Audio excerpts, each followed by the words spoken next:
Hi friends, అందరికీ చాలా రోజులు అవుతుంది కదా మన ఛానల్లో అయితే వీళ్ళు కనిపించక ఈరోజు అయితే ఇంటికి వచ్చేసిరు. మరి మా ఆయనకైతే జ్వరం వచ్చిందంటే వెళ్ళినమాట ఈరోజు. జ్వరం వచ్చింది. చిట్టికి అయితే అందరు హాయ్ చెప్పండి.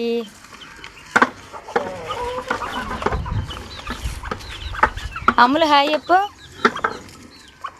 ఈరోజు నుంచి అయితే అమ్ములు వాళ్ళు మళ్ళీ కనిపిస్తారు మన ఛానల్లో. కానీ తమ్మునికి అయితే బాగా జ్వరం వచ్చింది, అసలు లేవనే లేస్తలేడనమాట.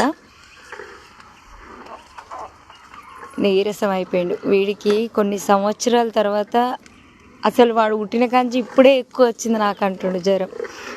అసలు ఏం తిన్నా ఆగుతలేదు, వామిటింగ్స్ చేసుకుంటుండు. తొందరగా తగ్గాలని మీరు బ్లెస్సింగ్స్ ఇవ్వండి.